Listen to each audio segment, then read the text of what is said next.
এটা দিয়ে অনেক কিছু বলবো না।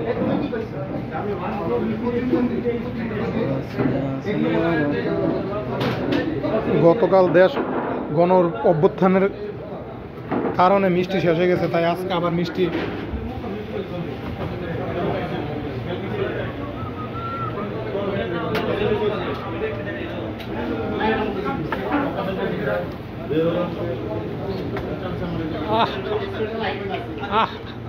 বাসা ভাঙ্গা মধুটা রে।